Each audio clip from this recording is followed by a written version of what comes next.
welcome back to my channel. In today's video, I'm doing something that I have never done before. I am participating in the Pinkfresh Studio 2023 February challenge. It includes these colors of inks as the inspiration. This is Ballet Slippers Apricot. I have Lemon Whip, Mint, and Meadow. We are going to make a card that is heavily with Pinkfresh Studio products. So here I have the COSMOS Bunch stamp, die, and stencil, and even our sentiment will come from this particular set today. I also have the Pinkfresh Studio. This is their stained glass hot foil and die set. I think this has a stencil, but I'm not entirely sure. Don't quote me on that. Then I have some Paper Studio cardstock here. I have right here is some Canson XL watercolor paper.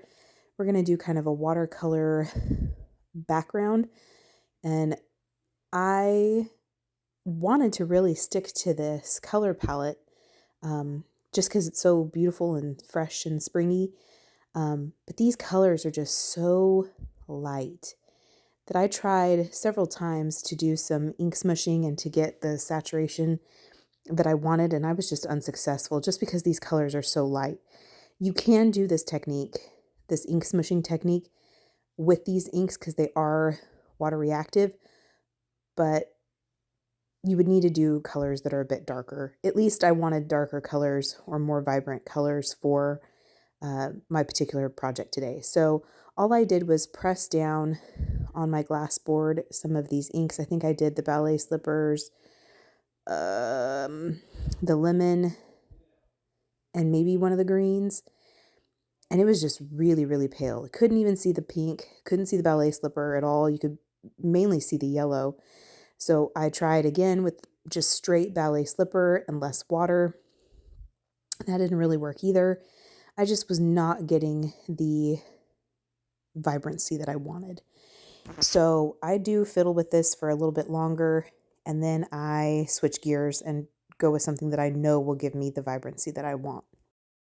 It's at this point in the ink smushing that I realized I'm just not getting what I want. And all I did was lay those inks down and spray them with water. And it's at this point that I was like, nah, this isn't working. I did try to even go like direct to paper with that green. I think that was the Meadow. And all I did was get like blocks of color, which was definitely not what I wanted. So I pulled out some of my Distress Oxide sprays. I have Mowed Lawn, Spun Sugar, and Squeezed Lemonade here. And this gave me the color saturation I wanted. I did shake these a lot off camera.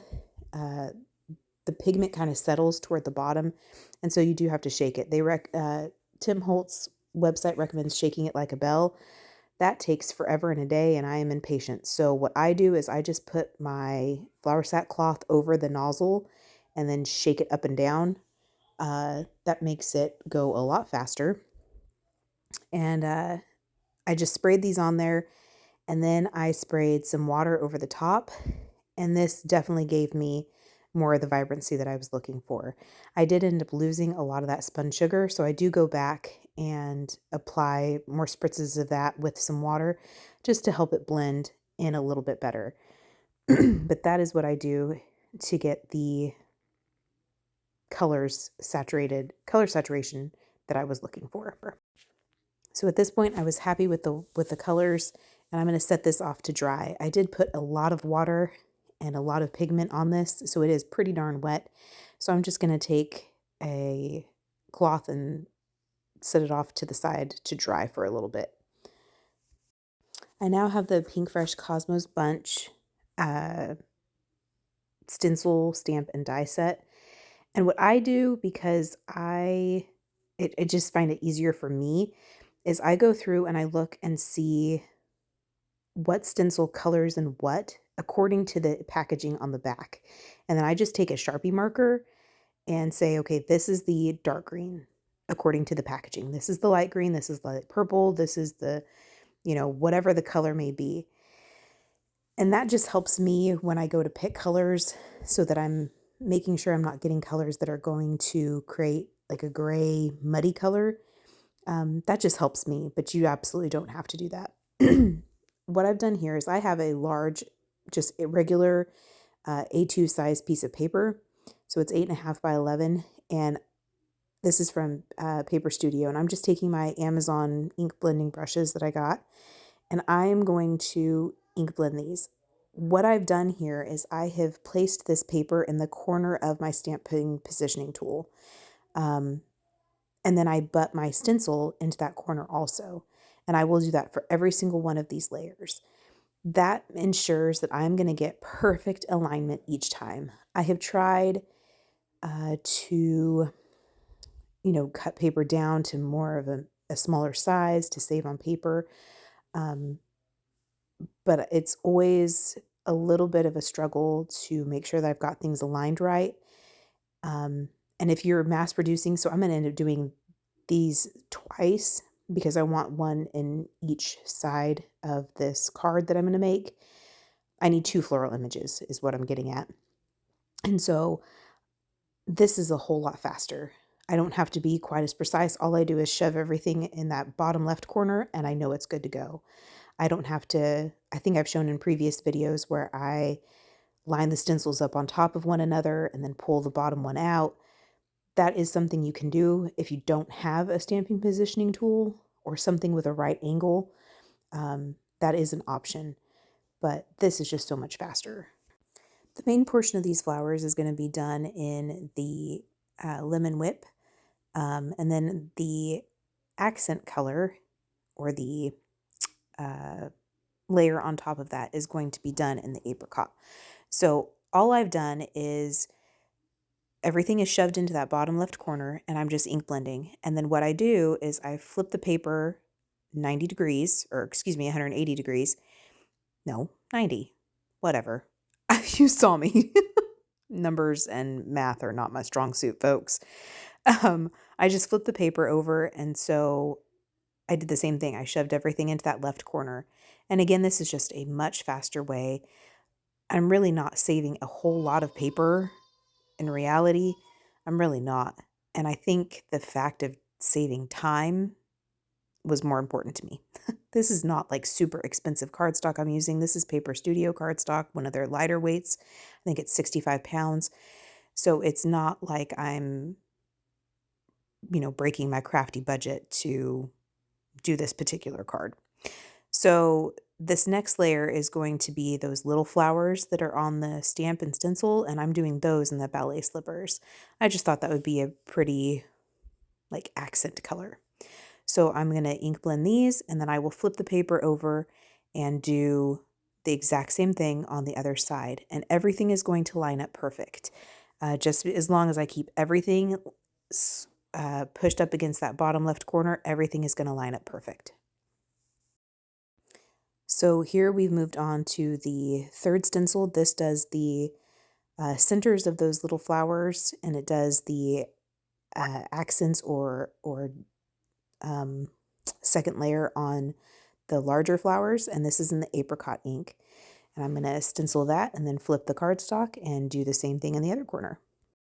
Now we are moving on to the greenery. This is the first layer or the lightest layer of the leaves. I'm doing that in the mint. And I will flip my stencil and do the same thing in the other for the other image. And then we will move on to the final stencil. And the final stencil is going to be that meadow. And look how pretty that looks. Like, you can see the difference just between the two. Just the difference that final layer on the leaves makes is huge. So there is ink outside of the area, but that's not a big deal because I am going to end up die cutting this out.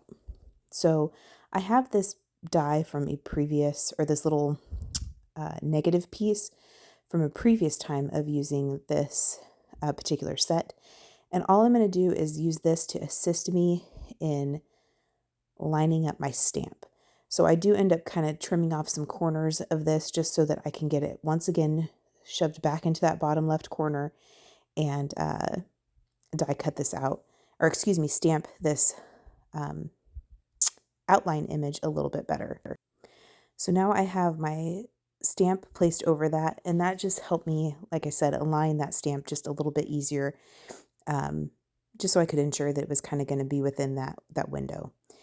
I do save that. I just put that back in the packaging, and now I'm going to heat emboss. I'm going to use Versamark ink and gold embossing powder from Ranger to heat emboss this image.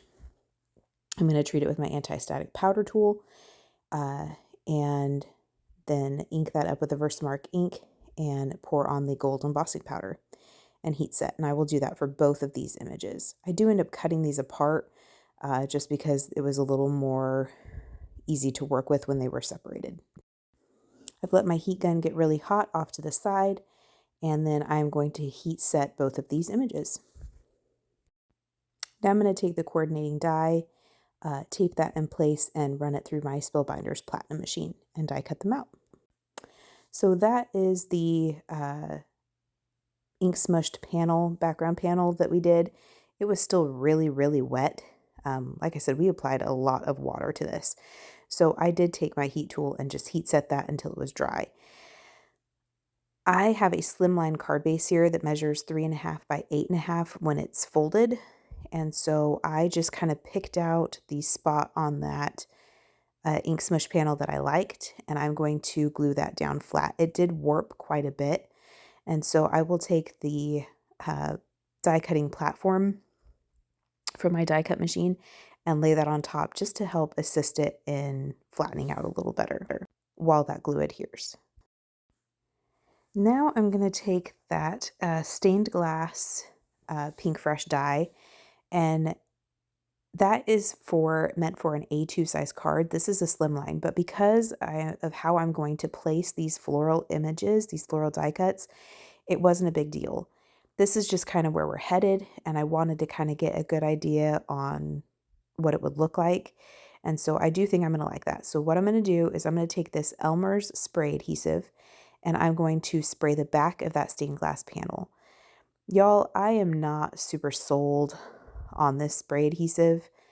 I know that Jennifer McGuire uses like an E6000 spray adhesive, and I think when I run out of this one, I'm going to try that.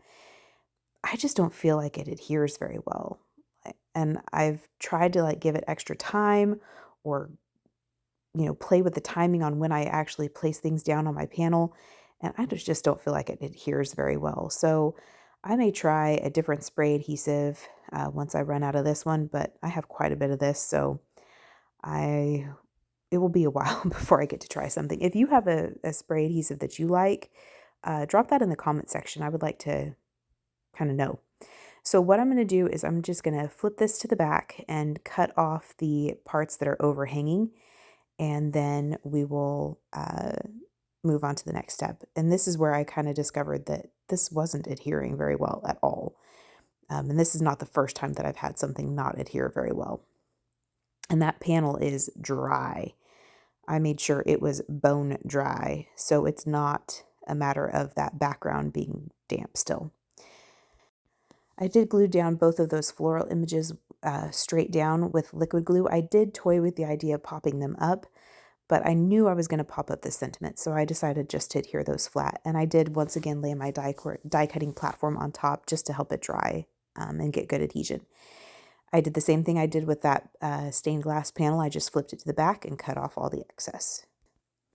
So for the sentiment, I have this banner die from my stash. I want to say this is from Simon Says Stamp, but don't quote me on that. And I just picked out a section of that watercolor ink smushing panel that I liked and die cut it out from there. And then I did the same thing with a piece of vellum. This vellum is from Amazon, and I've seen Jennifer McGuire do this trick. So vellum is tricky to adhere just because you can see the adhesive. Like there really isn't a super awesome good adhesive out there for vellum. You can usually see it. And so I have seen her do this particular trick where she takes a liquid adhesive and she rubs it all over the back of it, and then you can't see it because it's everywhere. It coats the back of it. This vellum is not very thick, and so the vellum started to curl, and so I put it on just a scrap piece of cardstock, and then I'm going to adhere it over that same die cut panel. I used the same die to die cut them both, so I knew they would fit on top of each other perfect. When I did this, I was like, man, I've got like wrinkles in this. It looks bad. It's wrinkly. Like I said, if I had a heavier weight vellum, I wouldn't have had nearly this amount of trouble. But I was using what I had. So I decided to adhere that straight down to that ink smushed banner. And then I'm going to heat emboss the sentiment. And I was worried that when I heat emboss this, that the heat would cause the vellum and that ink smush panel to separate from one another. But I decided to risk it, and it didn't. So I put this in my mini Misty and centered that sentiment on it. Um, and then I'm going to heat emboss with that same Ranger gold embossing powder. I treated it with my anti-static powder tool, and I was sure to be very generous because I felt like that adhesive was still kind of wet underneath, and I just didn't want to run the risk of it going absolutely everywhere. I did have more of this ink smushed panel left, so if I completely messed this one up, it was okay. I could just do it on another piece. But I was really hoping that this would work because I didn't want to have to do it again. So I'm going to pour on that gold embossing powder and then heat set it using some tweezers so I don't burn the absolute fire out of my fingers. The panel had warped a little bit, so I put some Instant Dimension foam tape from Altenew on the back of it, and I applied some liquid glue just so I'd have some wiggle room. I'm using a T-square ruler that I purchased off of Amazon just to help me line this up straight. I chose to put the vellum on there just because I had tried just putting the ink smushed panel and I felt like it got lost. And I felt like the vellum would be a way to soften it, but also help draw your eye to the very center. So I'm going to put that down and then we will move on to the next step. I ended up putting some gold gems from my stash on here and just applying those with liquid glue, kind of in some of these open areas around the sentiment in a group of 3, just to help kind of give a visual triangle and help your eye flow.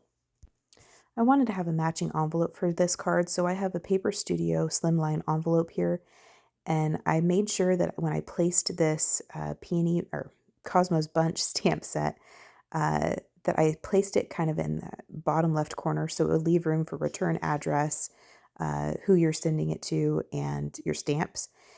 And I am using some Kitsch Flamingo Distress Oxide ink to stamp that. I felt like on the craft that was the closest I could get to that ballet slippers. It is a little bit more vibrant than the ballet slippers, but the ballet slippers would not have shown up on this cardstock just because it's not white. So the Kitsch Flamingo Distress Oxide was a good choice for that. The flap of that envelope is actually to the right, kind of off camera there. Sorry about that, but I am stamping on the full size, not on the full side, not the side that has any of the seams from that envelope. I did stamp it twice just because I didn't get a good stamped impression in the middle. And I think that is a subtle way to have a coordinating envelope, but not distract or have to have extra postage. So this is the card complete. Like I said, this is for the February 2023 Pinkfresh challenge, and I hope you were inspired to maybe try this challenge yourself or a future one. So that is it for me. Until then, we will see you next time.